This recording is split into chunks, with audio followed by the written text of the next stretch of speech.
students. My name is David Pluviose, and welcome to In the Margins.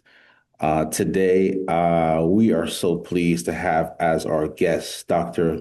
Michael Baston. He is president of Cuyahoga Community College, and he is also the 2026 recipient of the EDU Ledger Champions Award. Dr. Baston, thank you so very much for joining us, and congratulations. Well, thank you so much. It's a great honor to be here with you and to know all of those previous winners and the high regard and esteem that I have for them. It is quite an honor to be in that group. Oh, fantastic, fantastic. And I just have some questions for you, both for this podcast and, of course, for the magazine profile that we will be writing on you. Wanted to start about talking about your background, just a little bit about it. Higher education leadership was not something that it looked like you had intended to go into, but the calling came along the way. And so I was wondering if you could just talk about your journey and what ultimately brought you into higher education leadership. I was wondering if you talk a little bit about the journey. Oh, absolutely. I started my career as a public interest attorney and represented educational corporations, religious institutions, and nonprofit organizations. Much of my work while I was a law student was with the NAACP Legal Defense and Education Fund, with Center for Constitutional Rights on issues that really are germane to how we protect folks in the community. And so it was the community context that I thought I was going to spend the majority of my career. I started to teach, however, for some of my academic clients, intro to business, paralegal studies, those kinds of things, and really found that my niche was going to be in helping to prepare future generations to become social engineers, to begin to learn in the various fields of endeavor that they could go into their community and make their community better. And while I started in a private college, ultimately my real work began, from my perspective, in the community college space, where I have spent now many, many years believing that the power of possibility happens in community colleges for communities. Fantastic, fantastic. And I was wondering how your own educational journey informs your advocacy for students today. Any takeaways you have from your own journey through education, higher education, that you're able to speak to as you seek to encourage your own students? Well, I think about all the stuff I didn't have, all the mentors I didn't have, all of the organized support I didn't have. When I came into college, I was a first generation college student, and I came in not knowing the language of higher education, quite frankly. So when I got into the college that I went to, they told me, oh, well, only take 4 classes, start off slow. They didn't tell me that by doing that, then I would be 3 credits short on the back end, because to maintain the number of credits that you need to finish in the timely fashion, somewhere you got to catch up. And I really didn't need to start off slow, but without the proper guidance, without understanding the language of higher education, you just listen to whoever is sitting in front of you and giving you sort of the highlights at the front end. And so for me, understanding how to help students, particularly those for whom higher education is not their natural sort of way in which they were raised, that they don't have a lot of support structures outside of the institution, we then have to design an institution that puts people in the best possible position to succeed. And I think that for me, that personal experience of not having mentors, that personal experience of not being in any kind of specialized group. I wasn't in TRIO, I wasn't in any of the groups. And so many of our students, they're not necessarily coming in the door in an organized support group. So if you don't have an organized support group, good luck is your strategy, as it was mine. I want to ensure that the majority of the students that come into our institutions don't feel like they've got to just figure it out on their own. Yeah, excellent, excellent. And when it comes to the students you serve currently at Tri-C, when I looked at some of the statistics since you got there, I've seen a marked um, enrollment increase. And I was wondering if you could talk about the specific interventions that you put in place specific to enrollment in this age, of course, where many are questioning, the value proposition of a community college education. Many are questioning, these different pathways that many advocates have laid out. I was wondering if you could talk about some of the interventions you put in when you arrived with regards to how you brought enrollment up at Tri-C. Well, I'm pretty fortunate because much of my career had been as an enrollment and student affairs professional. And so I spent many years, a decade as a dean of students, 7 years as a vice president of enrollment management and student affairs. So I came in the door understanding that week 3, we began to engage every one of our campuses on retention initiatives right away, establishing sort of standardized ways to think about how you're going to get students to successfully complete the current semester and to re-enroll in subsequent semesters. So much of our enrollment growth began with the efforts of moving our retention initiatives, our really thinking deeply about the specific cultures at the campuses and specifically the programs and services that were really focused on ensuring that students could successfully complete in that semester as well as in re-register for subsequent semesters. So that was a big first step for us. The second step was to actually look at naturally occurring places where enrollment could be found. So in our case, we have a significant population that are in our non-degree programs, whether they're at our corporate college doing some of the shorter term credentials or they're participating in contract training or in their workforce training academies. How do you ensure that you are actually offering the opportunity of the credit programs to those students who are in these other pathways, making that seamless, making sure that it's stackable, making sure that folks can understand how the participation and that is credit for prior learning. That learning that you did in this context, when stacked, can put you at a different earning level.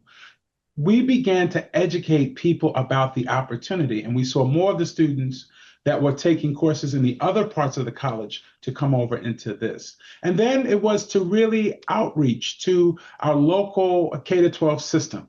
And how could we strengthen those relationships? How could we leverage the fact that we already have some students that are getting college credits while they're in high school? How could we think about that becoming more intentional? And that we don't just have random acts of dual enrollment, but that we could start the conversations of pathing those students who are in these programs so that they can see that the college actually is the accelerator for all the things they want to do in the future.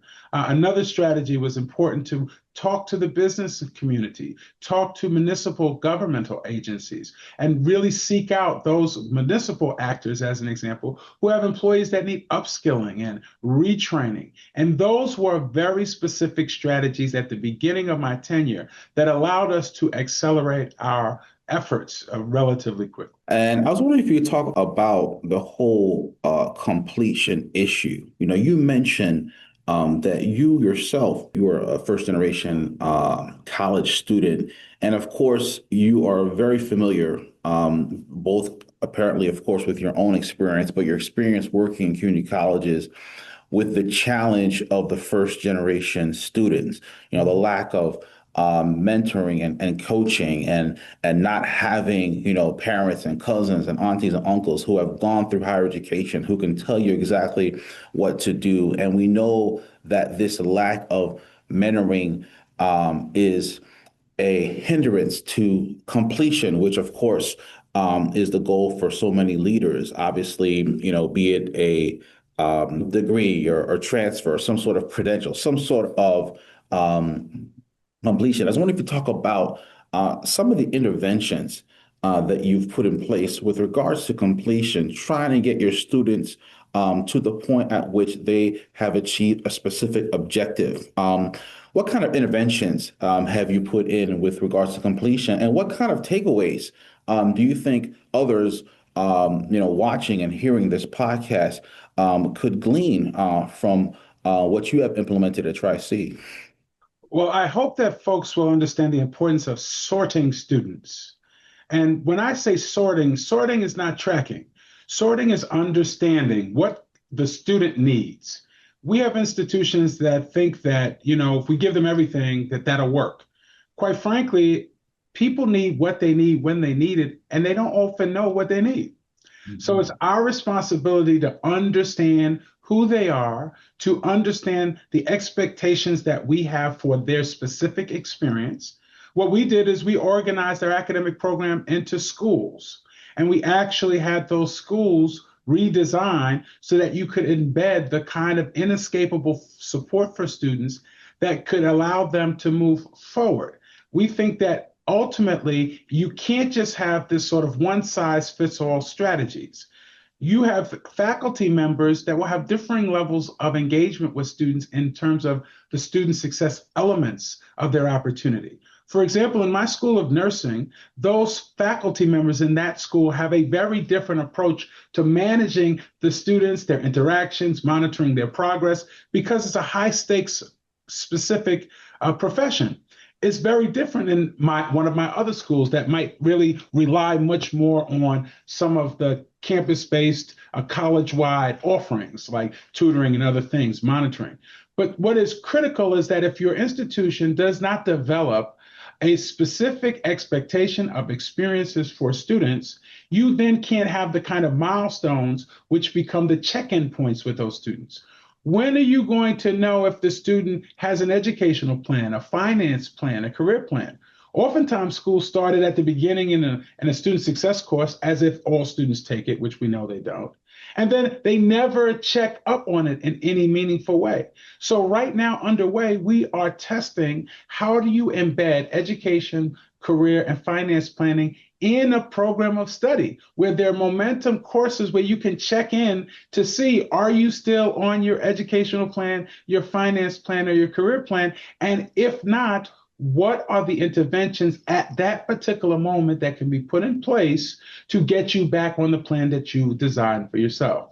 This is the way moving forward to scale support. We in the future will not just be able to say, well, they have a financial aid office, they have a career services office, they have a library. Why don't they go to those places? 75% of my students are part-time. 100% of them are working multiple jobs. And so if you think that they could add an additional visit when they have textbooks, toddlers, and taking care of parents, and then, beyond the mandatory of their educational experience, that you're going to add another thing, you got another thing coming. So education, the way we move forward, the way we consider the future is to the design elements of the experience. On the front end, we are thinking about how we redesign our front end. Because right now, for many institutions around the country, it's you go to registration, you got to go to financial aid, you got to take your paperwork. They lost my paperwork there. I don't know where. Why do we have a system where we have chutes and ladders as they're coming in to an educational experience, particularly for students, first generation, as an example, who don't know the landscape? You're talking about bursar. They don't know what a bursar is. You're talking about all the kinds of things that are presumed. Matriculation status. What is a matriculation status? Is that, so we've got to be able to look at our language, look at our systems. What ways are we designing the experience to make it seamless? Now, for example, in our case, we have high school students that do not have to complete an application. We've worked out with our school districts where they are automatically admitted into the college. Well, that takes away their ability to have a hard time trying to get into school because that teaches them life skills. Why does making it hard for you to do something that's going to help you, how is that proof that all of a sudden that makes you a stronger or brighter person? that means you just want to have administrivia and bureaucracy and act like that should be a badge of honor for our students. Hmm. It's not. So, quite frankly, for too many colleges all around the country, it's easier to get out of school than to get in school. So, we are flipping the model in these spaces. But it's all about intentional design. It's all about incorporating the student voice in that design process. So don't just, decide what students need. Talk to them, ask them, so what do you need? Don't just ask the ones that were successful. Sometimes we just want to talk to the students in student government. No, talk to all the students, particularly the ones that chose not to come here, the dropouts, the stopouts, the ones that will let you know what really happened. That's what we talk a little bit. You talked about partnerships with K through 12 systems. And of course, that's an innovation to remove the barrier for application. And so I was wondering if you talk about pathways and the importance of perhaps rethinking some of these partnerships. You talk about K through 12 systems, you talk about employers, talk about institutions for transfer. I was wondering if you could talk about these partnerships and how leaders as such as yourself can rethink the models that many times perhaps have failed some of our students. I was wondering if you talk about those partnerships and perhaps ways that you've rethought some of these partnerships that could engender more success for our students ultimately. Well, partnerships are not taking pictures in front of banners and actually having no substance, no follow-up, no making sure that we actually have impact. And oftentimes it's great to see, you looked on LinkedIn and you see all these pictures of you've got a banner, I've got a banner, and we're signing something that actually doesn't, where no one actually assesses the strength, the fidelity of the partnership. I don't want to transfer students to institutions where the students are not successful where they transfer. So when we begin to have conversations about transfer partnerships with our local transfer partners or others, it's always, are we going to co-brand our transfer partnership? Are you going to send academic advisors so that advisement is embedded into the transitioning opportunity? Are we going to have not just articulations that deal with the academics and not have the articulations that deal with the kinds of social supports that our students are going to need when they transition over? If there is a organization on your campus and an organization on my campus, if my students are in that organization, they should have outreach from the organization that they would ultimately come to when they go to your campus. Those are the kinds of things that you can't just look at articulations from the perspective of will you take my courses? Because that is not ultimately always what stops a student from being successful when they go there. Do the faculties have conversations? Do the financial aid officers have conversations so that make sure that our people can afford to go there? Because those are some of the barriers that oftentimes signing on that little signing ceremony doesn't do. On the flip side, you have to do the same thing with K to 12. Do your faculty talk to the K to 12 faculty? It's interesting. I'm in community college space. Community college will say, well, universities don't want to deal with our faculty. It's not right. And then we say, well, the K to 12 folks want to know, and we're not going to be talking to the K to 12 people because, they're not up to where we are. So we can't do, right, to others what's done to us. So I say the same thing to my faculty. How are you working with the K to 12 faculty to ensure that they can actually offer college credits while they're in high school that are going to be well regarded when they get here? And how do we make sure that we are building bridges in those spaces so that, the career development work that shouldn't start when they get here, what are we doing to help those in the K to 12 space think about how they're embedding career exploration with their students? In Cleveland, in the in the Metropolitan School District, they have a program called PACE, where they engage students in career exploration while they're in high school. Those are the students that we want at the college because then we can easily transition them into pathways because they already have exposure in the career space. So it's those kinds of ways to think about partnerships, but don't just think about, the transfer on the back end. You have to think about transfer in. I look at those students in the K to 12 space as transfer in students. And if that's the case, then we have to really think about What do those partnerships look like? And then the other piece of this, if you focus what many of our students, regardless of whether they're adult students or new students right out of high school, most of them today are focused on career aspirations. And so you've got to be working with business and industry, not only to provide philanthropic support to fund students actually coming into college, because we do a fair amount of that. You also have to help them think about, what are the earn and learn models? So many of my students are adult learners. My average age is 27 years old. So these folks are working. It's not that my folks are unemployed or even underemployed. My folks are overemployed and under-resourced. So when I say to, the actual business community, they say, well, Dr. Baston, where's the workers? We can't find the workers. They're working, they're just not working for you. So what are you going to do to make the folks that are here? I've got 40,000 students. What are you going to do to my students that are working somewhere else to say, hey, this is their major, this is what we offer here, this is why you should work for me part-time or full-time, or this is the way that I can provide you opportunities to get practical experience while offsetting the cost of your education. So it is how you have those conversations with business and industry in the talent development space that is critical. And so my main message of this is that the partnerships that you have cannot be one-sided. The partnerships that you have cannot just be about taking pictures in front of banners and thinking that we did something. The partnerships have to have real outcomes and impact of those outcomes if it's going to be a real partnership. Next year will mark 5 years at Tri-C for you. And I was wondering if you could talk a little bit about, some of the accomplishments that you are most proud of and some of the work still to do as you move the institution forward. Well, there are a plethora of things that I'm proud that our folks accomplished. I don't take the credit. I take the opportunity to thank those that did the work, to see 10,000 completions over the 3 years, which was up significantly for us.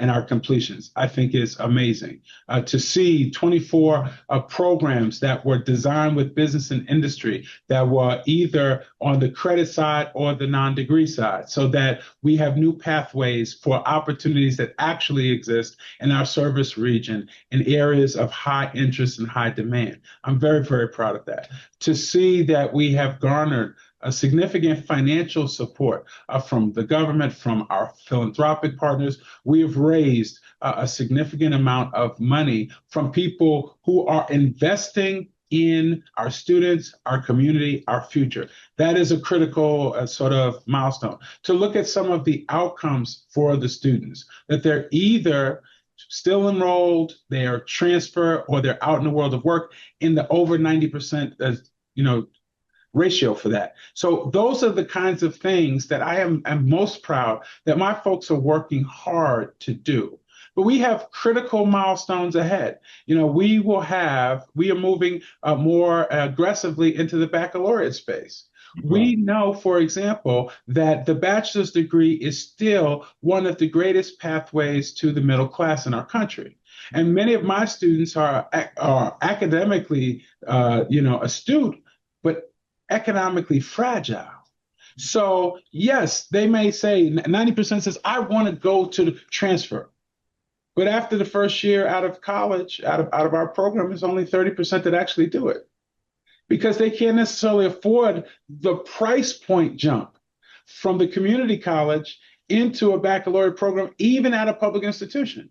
So one of the things we've said, my board of trustees has said, is that we are going to charge the same price point for the community college courses that we charge for the baccalaureate courses, so that we actually can make it affordable for people to stay and to have an easier pathway into the middle class through a baccalaureate program. And that we're not doing theoretical bachelors, we're doing applied bachelors, where we embed actual practical experiential learning, so that this gives our students a leg up in the marketplace.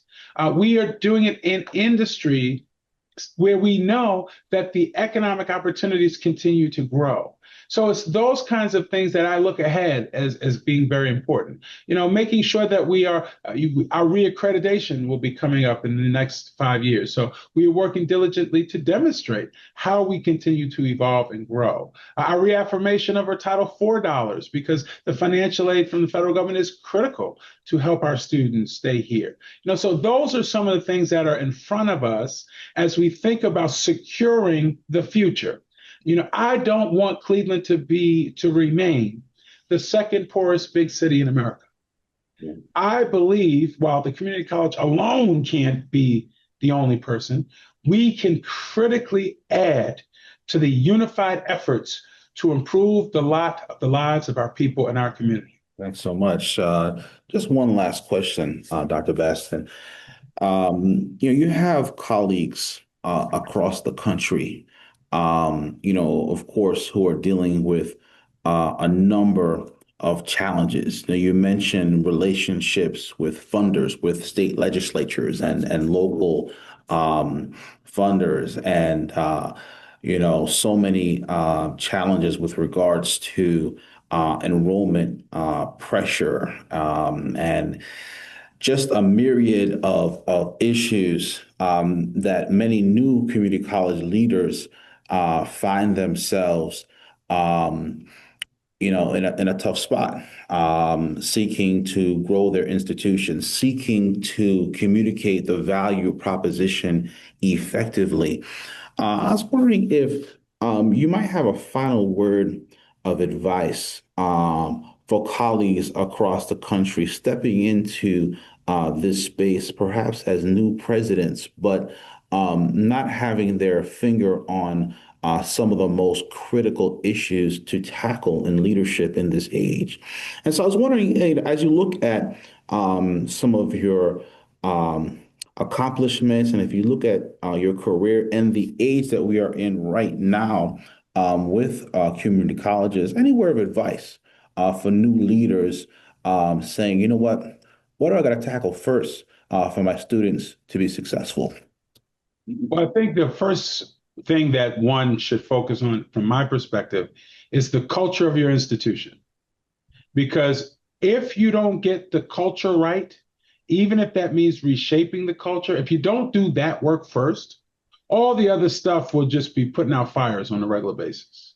And you'll be just managing the priorities of the crisis of the present. So for me, when I first came to Tri-C, I didn't decide that Tri-C was a broken institution that needed to be fixed.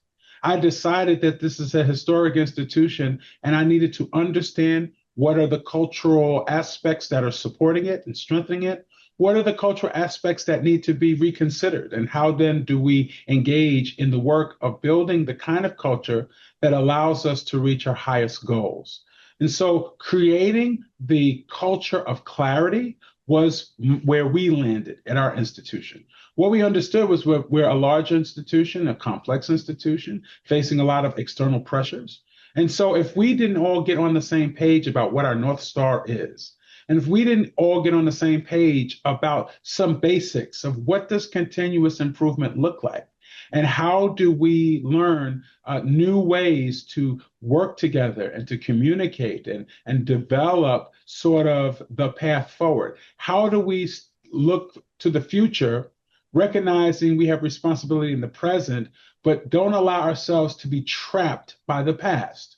Because many institutions, particularly when a new leader comes, they automatically get into a posture of defense that if any change happens, then you're making a judgment or an assessment that what they did before was wrong or bad and so one of the things that helped me when I came to Tri-C was I began to contextualize the work of my predecessors, not to criticize it, not to critique it, to contextualize it.